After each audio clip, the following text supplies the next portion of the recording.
Welcome to Love Lies Chronicles. I'd really appreciate your comment. It helps me understand if you enjoyed the story and how I can improve in future ones. My name is Daniel Mercer, 36, a financial analyst in Denver. Tuesday at 4, 6th floor office with a frosted glass door and a ficus that never moves because the air is always perfectly still. I was on the sofa closest to the window, hands together, trying to decide whether the diffused lamp made the room calm or clinical. The therapist's pen tapped once against her pad. Across from me, my wife crossed her legs like she was settling into a panel discussion. That was the moment I realized therapy had turned from repair shop to stage. 2 months earlier, I treated the first session like a beginning. New notebooks, open minds, a chance to bring our mess into the light and rearrange it into something livable. What we got instead were weekly depositions. Bullet points delivered with cool precision. Timelines of my supposed overreactions. Exhibit A to Z. The pen across from us used to move like it was listening. Lately it moved like it was tallying. We hadn't started out this way. For years our rhythm was ordinary and good. Sunday pancakes. Midweek runs on the Cherry Creek Trail, breathless but laughing. She'd send me photos of the sky from her office window, small notes in the margins of a busy life. Then something subtle shifted, the kind of thing you only notice after you've tripped over it a few times. The phone that used to stay face up on the table started living screen down. Plans were penciled instead of inked. Her goodnight kiss became a brush by on the way to her side of the bed. Nothing dramatic, nothing you could point to and call foul. Just the feel of someone standing half a step back from the person they promised to stand beside. I did what practical people do. Checked my own pressure first. Cut my caffeine, added sleep, started logging workouts again. Asked for specific time together instead of assuming it would happen. She started using a new word for my efforts: intense. It carried the suggestion that caring is suspect if you care out loud. I learned to breathe before speaking. In therapy, distance grows neatly. It sits upright and uses full sentences. Today, she let it speak for her. She leaned back, eyes on the clipboard between us. He's emotional. I'm practical. The pen paused, as if relieved to have a clean dichotomy to transcribe. She exhaled like something finally made sense. That line landed like a label on a folder, the kind that expects everything inside to match its word. I understand categories. I build budgets for a living. Categories keep things tidy. They can also hide what's missing. Emotional versus practical sounds elegant until you realize it's a story about who gets to define reasonable. In her version of our life, reason meant keeping the machine running no matter which gears were grinding. The examples came prepackaged. Me suggesting a night away every other month. Emotional. Me bringing up the way she turned from me in bed. Me asking to revisit our weekend routines because they'd become parallel lives under the same roof. Emotional. She framed it like she was the one carrying us forward while I wanted to stop and name the scenery. The therapist's pen didn't argue. Lines were drawn neatly, and my side of the page grew messy by implication. I watched the room more than I watched her. The wall clock with its measured insistence. The edge of the rug that never lay flat. A tiny chip on the therapist's mug handle, the kind you stop noticing after the first week until someone points it out. That's how our house had started to feel. Fine at a glance, hairline cracks under the paint if you cared to look. I used to point things out and patch them the same day. Lately I'd hold the brush and she'd tell me the crack was me being dramatic. It's strange what you miss when distance moves in. I missed the way she used to reach for my wrist when we crossed streets. I missed the pointless calls from the grocery store, the ones that end in laughter because you both remember the list at the same time. I missed walking into a room and not seeing a negotiation waiting in her eyes. You can't bring those items to a session and hold them up like receipts. You can only name them, and then they sound like poetry, and poetry is not practical. She talked about structure the way I talk about balance sheets. According to her, structure meant fewer check-ins, fewer compromise discussions, fewer late-night conversations that leave you tired in the morning. A cleaner calendar. She glowed when she said the word efficient last week, like we'd found a new religion. I recognize that glow. I get it when a messy P&L finally reconciles. The difference is I don't confuse a clean spreadsheet with a healthy company. Numbers can be obedient and still hide the rot. I didn't push back. Not in the way she might have expected. I answered questions directly, kept my posture easy, let the silence stretch when silence was better than explaining the same collateral damage again. That was control. I've learned that when someone is determined to cast you as the storm, the calmest thing you can do is set your glass on the table without a ripple. At home, the tiny withdrawals kept accumulating. She started locking the office door for calls. She left early and came home later, with a new phrase ready for any discomfort I named: overthinking. Passwords changed, then changed again.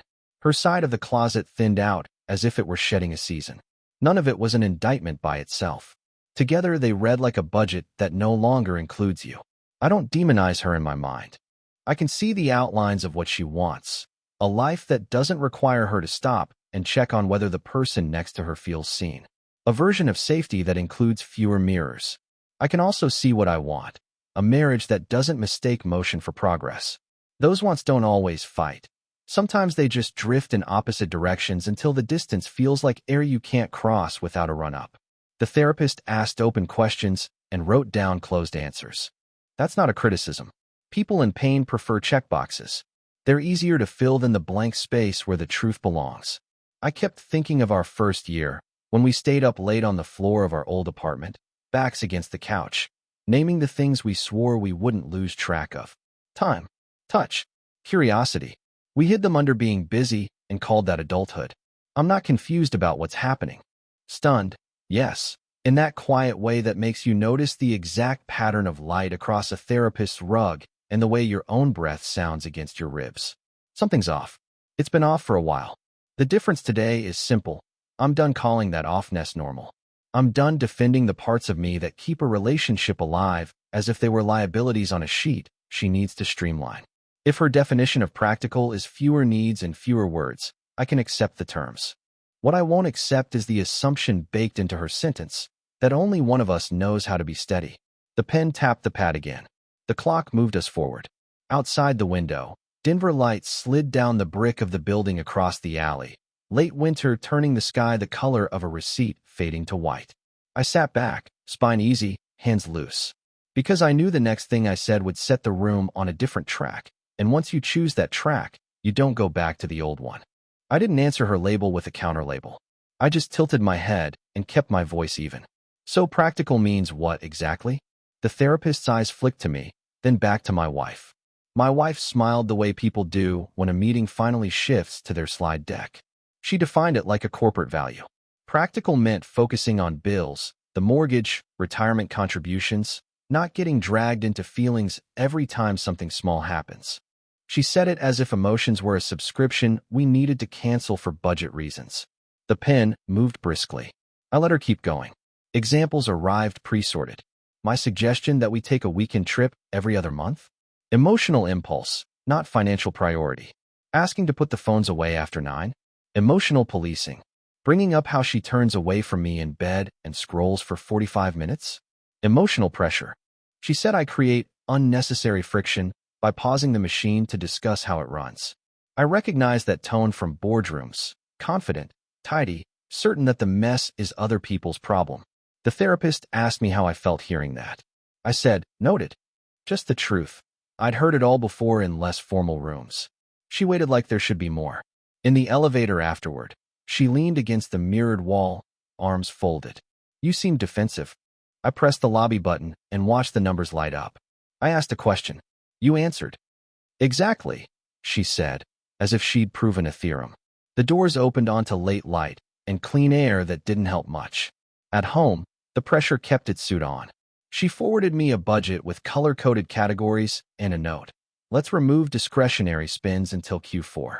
The line items labeled discretionary were dinner dates, trips, flowers, couples massage I'd given her for her birthday and she never scheduled, the boxing class we said we'd try together. The line item that stayed was a pricey women's leadership community retreat in June. When I asked if that could wait, she said, professional development isn't optional. Then she added, see? Emotional. You always take it personally. I looked at the spreadsheet and thought about how easy it is to move numbers when you don't have to live what they represent. Her mother called 2 nights later and left a voicemail I could recite after the first sentence. We all go through seasons, she began. But at some point you have to grow up and stop needing so much. I replayed it once, not because I needed to hear it again, but to confirm the phrasing. You have to grow up. The assumption was tidy. Men who ask for connection are boys. Women who withdraw are practical. I didn't respond. I forwarded the message to a folder I keep for documentation no one expects I'd keep. Friday, we met two of her friends for drinks. We used to be a group with easy shorthand. Now they were an audience. One of them told a story about a coworker who divorced her husband because he was too heavy emotionally, and everyone nodded like the weather had changed in a predictable way. I sipped my club soda and watched my wife perform Steady Woman. When the check came, one friend patted my forearm and said, "Proud of you for doing therapy." I smiled and said, "Therapy is useful if everyone shows up." She didn't take the bait. That's the thing about pressure. You feel it most when you refuse to push back. At home that night, I asked my only direct question. Is there someone else? Not a trial or trap, just data collection. She didn't flinch. This again? See, emotional. Which was an answer. I didn't ask it twice. The next morning she announced she was taking the second car to a workshop across town and asked if I could rearrange my afternoon so I'd be available for a delivery window she'd booked. I said I had client calls. She sighed theatrically. You're never flexible. I looked at the calendar that shows who's adjusted more often over 12 months and, for once, chose not to introduce evidence. The fight she wanted requires me to swing. I'm learning to let the bell ring without stepping into the ring. Therapy again the following week. She came ready with a script about boundaries. Fewer late-night conversations, no big talks during work weeks, no more interrogations about intimacy. The therapist asked what she meant by interrogations. When he asks when, why, how? The therapist asked me what I heard in that. I said, I hear she'd prefer our marriage to be easier to schedule. The pen paused. The corners of my wife's mouth lifted like a small victory. Pressure can look like a smile. We covered roles. She said she runs the house logistics because I make things emotional. I asked which logistics. She listed 3. Her gym schedule, her retreat, and a standing call with her mentor. House logistics. I repeated, and the therapist looked at her pad like it might offer a better example. My wife changed the subject to the dog's vet appointments and said she'd made the last 2. She had. I made the 6 before that. The pen didn't note that part. A pattern emerged in my own head as she spoke. Practical, in her usage, meant freedom from consequence or conversation. She wanted the benefits of a partner with the obligations of a solo account. Audit that long enough and the numbers stop balancing. On Sunday, we hosted 2 couples for chili and a game on mute. Easy, casual. In the kitchen, she narrated my salt choice to her friend like it was an example of my intensity. He gets weird about measurements. I smiled because it was funny and also because I could feel her need for micro wins in public spaces. The pressure isn't always a shove. Sometimes it's a series of small frictions that ask you to either flare or shrink.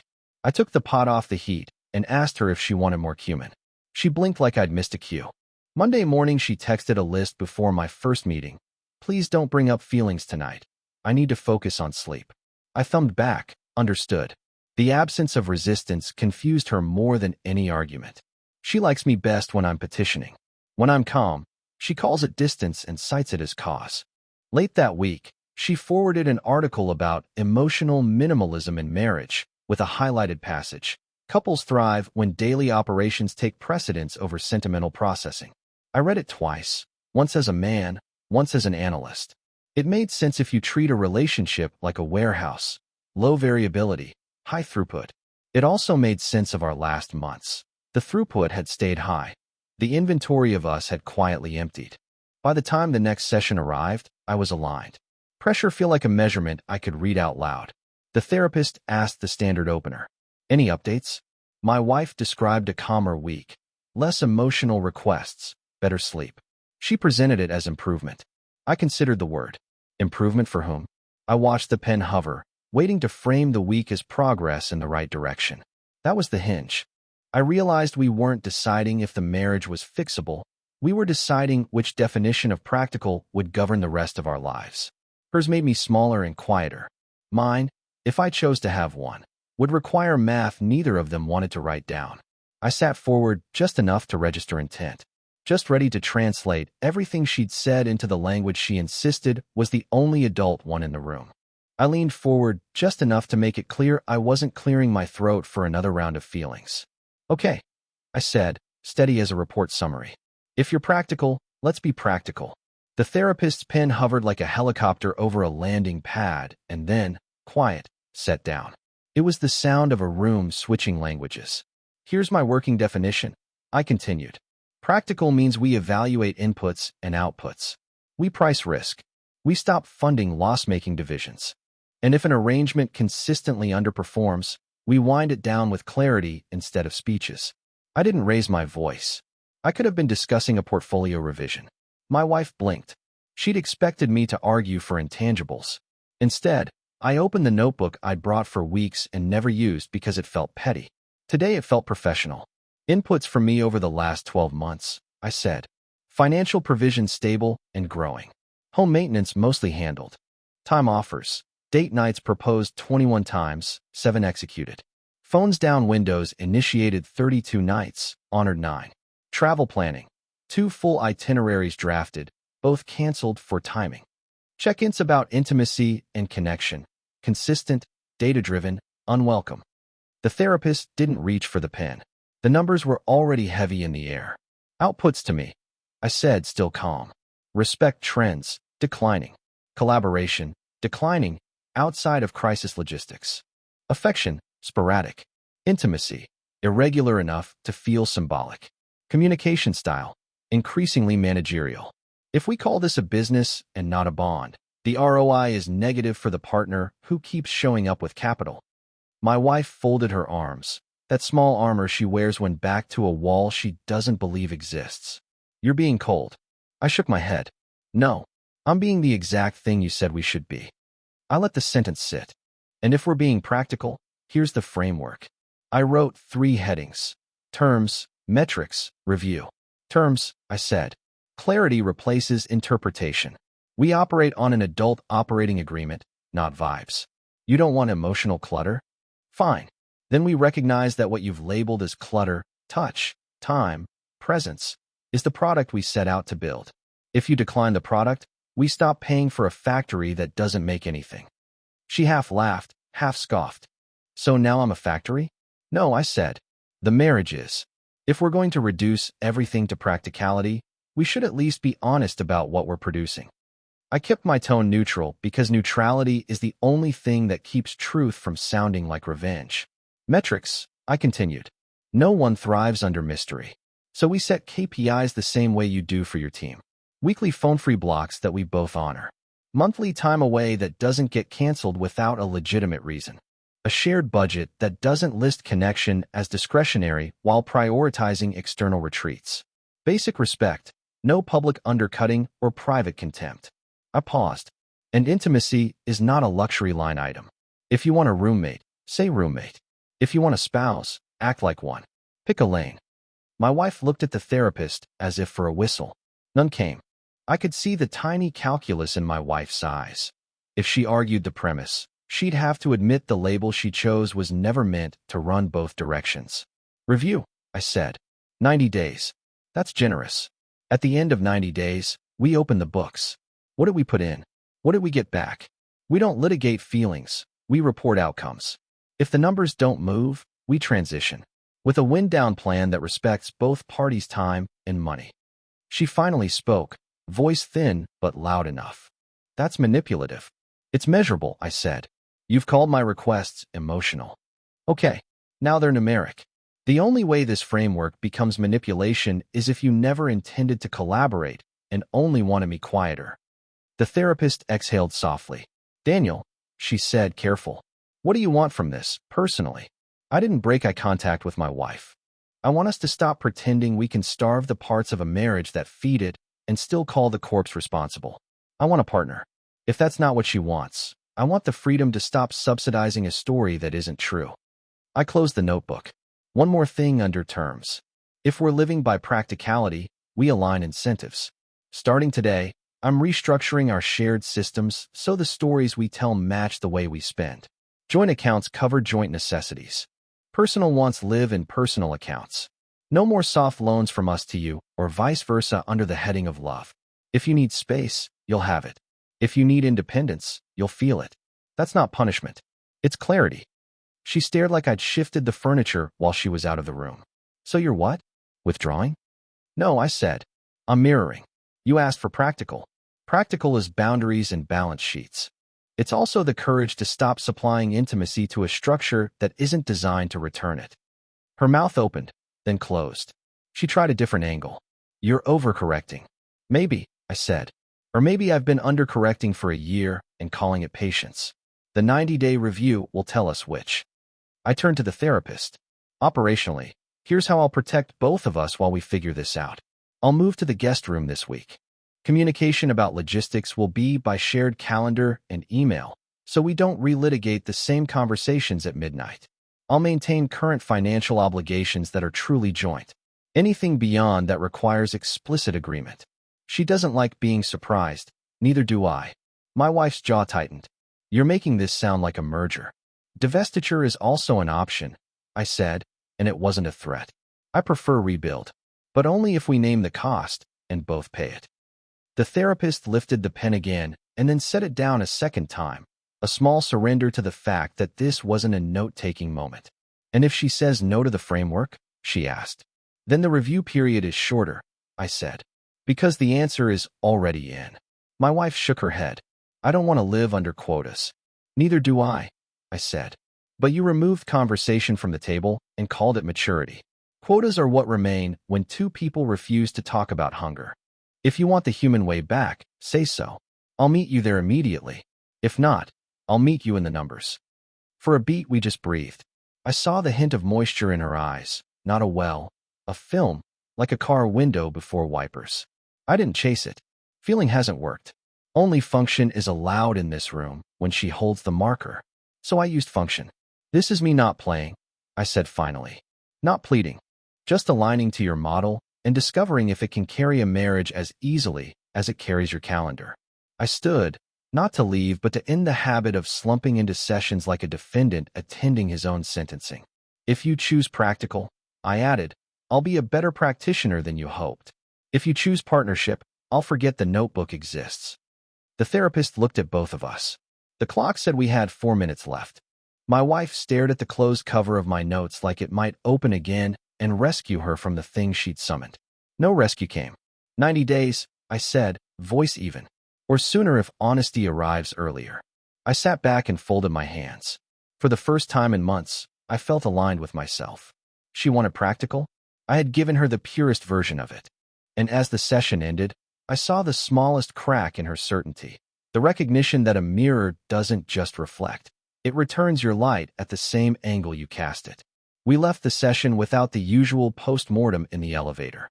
She watched our reflections ride down like strangers and said only, "You're being extreme." I kept my hands in my pockets and nodded once. I'm being consistent. That night, I moved a stack of shirts to the guest room and changed our shared passwords to reflect the new rules we had already agreed on out loud. Joint necessities remained joint. Extras required a yes from both of us or a no by default. I put the framework in writing and emailed it to her so neither of us could pretend we misheard. The first test arrived at 10:47 a.m. Knock on the guest room door, soft at first, then the handle turning. She slipped in wearing the tank top she knows I like and an apology already assembled. I hate the notebook, she said. I miss us. Her voice landed somewhere between confession and strategy. I sat up, careful with my tone. I miss us too. The review period isn't a punishment. It's a mirror. She crossed the room and put a knee on the bed like she could climb out of the conversation. I took her hand and held it. I want you when the wanting isn't a tactic. She pulled back as if the word had heat. So that's a no? It's a not yet, I said. No more mixed signals. She left without another word, the door clicking shut too carefully to be casual. The next morning brought a guilt volley. A text chain long enough to require a scroll. You're cold. You're making me feel unsafe. You're changing too fast. This isn't who you are. I replied with 2 sentences. Maintaining boundaries isn't harm. I'm following the plan you said you respected. She didn't answer. 2 hours later, she added me to an invite for drinks with her friends. Same 2 as before. The message read, let's show them we're good. The subtext read, give me the old performance for an audience. I accepted anyway. Refusal can look like spite even when it's self-respect. At the bar, her story changed depending on who listened. To one friend, I was controlling, with KPIs for hugs. To the other, I was depressed and shutting down. I let her speak and sipped water with lime, the glass sweating in my hand. When they turned to me, I didn't counterpoint. I said, "We're trying 90 days of clear agreements because ambiguity was killing us slowly." The friend who likes attention frowned, disappointed in the lack of spectacle. The other, the quiet one, just watched my wife as she rolled her eyes and laughed too loudly.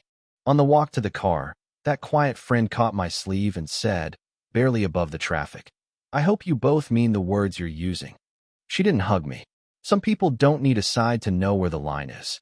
Pressure shifted tactics on day 4. Her card declined at a spa she and that leadership group frequented. She called from the parking lot, voice sharp enough to cut. "You froze my money." "We froze discretionary that wasn't shared," I said. "You have your personal account. Use that. So you're punishing my growth." I pictured our spreadsheet. Mortgages paid, insurance current, groceries and utilities covered. The only red lines were optional. I'm honoring the model. Joint money for joint life. Personal for personal. Her silence was calculated. Then a hissed, "Wow," and the line went dead. 30 minutes later, she sent a photo of a receipt paid on her own card. Under it, "Happy?" I added the receipt to the folder where truth lives when it isn't welcome in conversation. Week 2. She tried blame rebranded as concern. She forwarded an article about coercive control through finances with a highlighted paragraph that would have implicated me if the rest of our facts didn't exist. I sent our joint ledger in reply with a single line. "If you see harm, point to it." She didn't. Instead, she asked if we could pause the 90 days and just be normal for a week. That sounded like calling a truce without admitting a war. Normal didn't work, I wrote back. Clarity or honest exit. Those are the adult options. She typed, erased, typed, erased. Nothing came through. Her mother escalated. A voicemail sharp enough to scratch. "This is not how men treat wives. You're humiliating her with your little rules." I forwarded the message to my wife with the account summary attached and the caption. "If I'm misstating anything, correct it." No correction arrived. That weekend we met her parents for lunch anyway. Her father, who typically stays out of things, asked me about work, then about running. Neutral ground. When my wife made a crack about my systems, he set his fork down and said, gently, "Systems keep planes in the air." He's a retired mechanic. She didn't push it. The mask held, but only because her hands were busy with the napkin. She switched to seduction again that night, not in lingerie this time, but in domestic softness. She cooked, which she rarely does, and set the table as if ceremony could roll back time. We ate quietly, and it almost felt like the early years until dessert, when she reached for my knee and said, "Let's skip the metrics tonight." I covered her hand with mine. "I want you, not exceptions." She looked at me like I had spoken a foreign language in our kitchen. "You're impossible." I shook my head. "I'm consistent." She stood, muttered something about performative purity, and left the dishes to soak in a sink that didn't need soaking. Therapy again. She opened with "He's withholding," and the therapist, who had her pen back, looked at me. I talked about the plan. The agreement was clarity. I'm honoring it. Joint bills paid, personal choices respected, no public undercutting, time together on the calendar. If that's withholding, then words don't mean anything. The therapist didn't set her pen down this time. She just wrote slower. "Do you want the framework?" she asked my wife. "Or do you want him soft enough to move?" My wife flushed. The question cut through the scenery. She said she wanted partnership. I said, "So do I." The therapist circled something I couldn't see. By mid-month, her friends were less available. The quiet one stopped liking performative posts and started sending me neutral logistics about our group plans, as if she wanted our shared spaces to stay intact no matter what we did to each other privately. The other friend, the one who had cheered for drama, posted a photo with a caption about choosing yourself even when men weaponize therapy. It was clearly about us. I went for a run and logged my miles. My phone stayed on the dresser, face up. The small panic arrived on a Tuesday. She called from her car, voice shaking. "I think I made a mistake." I sat on the edge of the guest bed and waited. "Not the marriage," she added quickly, defensive with no threat on the table. The way I pushed. She wanted me to throw her a rope labeled mercy and pull her past the hard part in one motion. I gave her truth instead. "I don't need an admission," I said. "I need a change." "What does that even look like?" she asked, frustrated, as if I'd been speaking in code. "It looks like you choosing us when there isn't an audience," I said. It looks like you not treating touch or time like they're indulgences. She sighed, long and theatrical, then quieter. I don't know if I can flip a switch. Good, I said. We aren't flipping anything. We're measuring. She hung up with a soft, fine, the kind you use when you plan to default anyway. What surprised me most was how calm my refusal stayed. Not icy. Just unreachable in the way a locked door is unreachable, because they finally learned what the handle is for. She tried anger. You're punishing me for not being you. And I answered with schedule and facts. She tried nostalgia, screenshots of trips I'd planned that we never took, and I replied with a new calendar link. She tried sympathy. I'm overwhelmed, Daniel. And I offered help with logistics, not with abandoning the agreement. By the third week, other people started to notice the difference without picking sides. The barista who had watched us bicker over an oat milk charge 2 months ago handed me my coffee and said, "You look rested." A neighbor saw me carrying a box to the guest room and asked if we were renovating. In a way, I said. He nodded like a man who has also rearranged a life without moving out. The smallest collapse came quietly. She stood in the doorway of the guest room one night, arms at her sides, voice without armor. I don't like who I am when I'm trying to win. The sentence wasn't an apology. It was better, a fact. I put the notebook down and made room on the edge of the bed. Then stopped playing a game. She sat. We didn't touch. We just let the air settle around a truth we could both stand in without losing balance. She left after a few minutes. Just thoughtful. It was the first time in weeks I didn't have to translate her posture into a plan. This is what consequences look like when you don't swing back. Guilt loses its grip. Seduction loses its shine. Blame runs out of language. Panic realizes it can't find an exit through your old soft spots. And the people around you, the ones who matter, begin to see the person you've been the whole time. I was unreachable because I finally valued my own signal more than her static. The review period kept moving, one measured day at a time, and for once I didn't dread the ledger. I knew exactly what I was putting in, and I had made peace with whatever the numbers would say when we opened the books. The review period ended like a fiscal quarter. Numbers on a page, one column heavy with what I offered, the other light with what came back. I was looking for movement that felt like choice, not compliance. We sat at the kitchen table with the same notebook I'd closed in that session. I read out what we'd agreed to measure. Phone-free blocks, honored 5 out of 12. Time away, scheduled twice. Both canceled the week of for reasons that sounded like scheduling, felt like avoidance. Public respect. One slip at a friend's birthday where she laughed at a story about my systems, then caught herself, then blamed the wine. Intimacy. Twice. Both on nights that followed tense conversations, both with an aftertaste of bargaining. She stared at the list and said she had tried. I believed her. She tried to beat a framework she never wanted by hitting the minimums. That's the problem with minimums. They teach you how little you can give before something breaks. They also teach you what you'll tolerate while calling yourself patient. I closed the notebook and pushed it aside like an empty plate. The room didn't tilt. Nothing dramatic cracked. I just felt a clean click inside, as if a door had finally found its latch. I didn't announce a sentence. I laid out a plan. Guest room would become my room until housing sorted. Finances would stay in the structure that kept both of us honest. A mediator would save us from making a courtroom our new therapist's office. We'd keep the dog's schedule and the house intact until the practical realities of 2 addresses existed. I didn't say the word divorce. The plan carried it without costume. She cried then, not loudly. It was the sound a person makes when the machine they were sure would run forever finally winds down to quiet. She asked for one more chance to prove the metrics wrong. I asked what she would do if I said yes. She listed promises I recognized from older, softer versions of us. I wanted to want them. I'd come to the edge of a fact I couldn't unknow. If you have to construct respect with reminders, you don't have it. If you have to bargain for intimacy, you're buying a costume, not the thing itself. We told the therapist together. The room felt smaller than usual. The ficus looked like a prop. I spoke first. I said we were moving from rebuild to wind down, with dignity. She nodded without arguments, then asked for a private session later to process. I wished her well with it. The therapist thanked us for the work we'd done, the kind of neutral closing that belongs in manuals.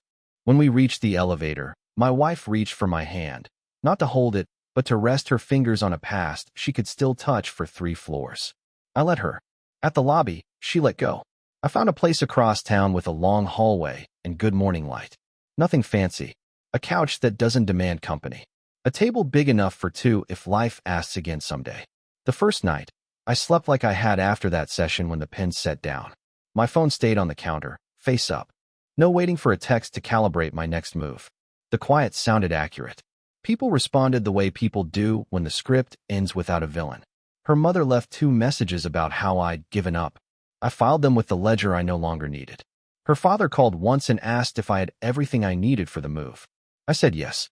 He cleared his throat and said, softly, that he was sorry for the parts he'd laughed off as normal.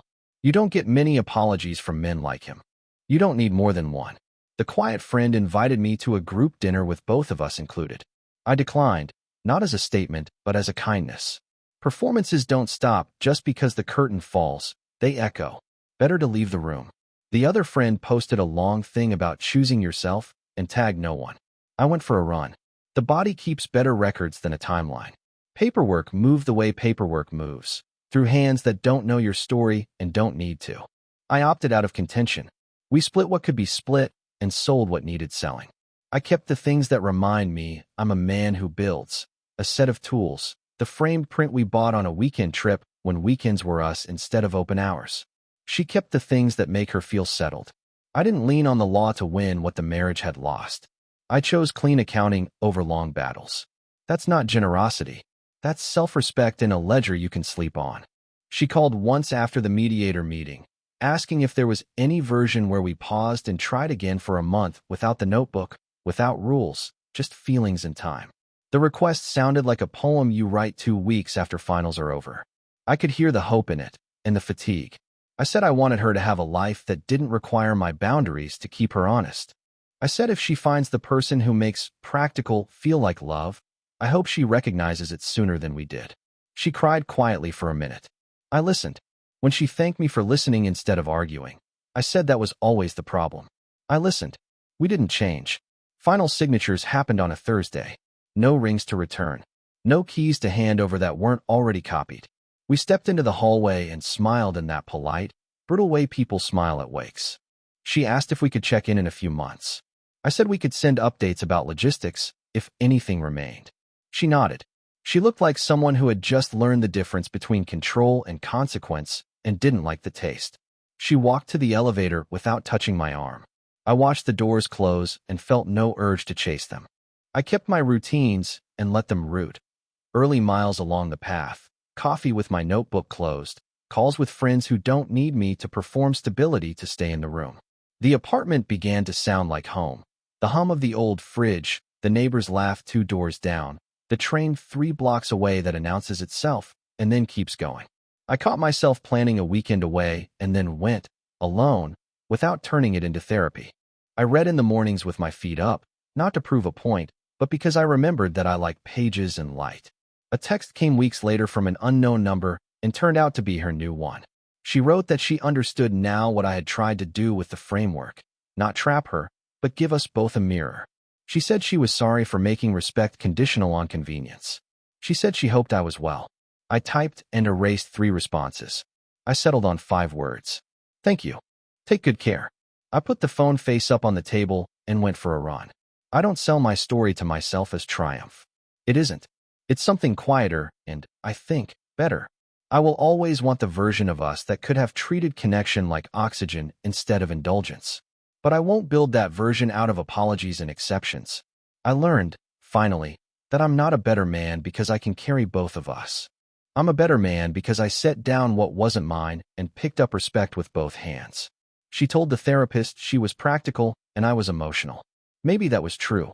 Maybe the emotion was simply this: refusing to live in a house where the rules made me small, and then called that maturity. Practicality got us to the door. Respect walked me through it. And on the other side, the air tastes like everything I thought I had to bargain for. Clear, simple, mine. Respect is not negotiable. Not anymore. Dear listeners, please share your thoughts in the comments, and do not forget to like, share, and subscribe to the channel.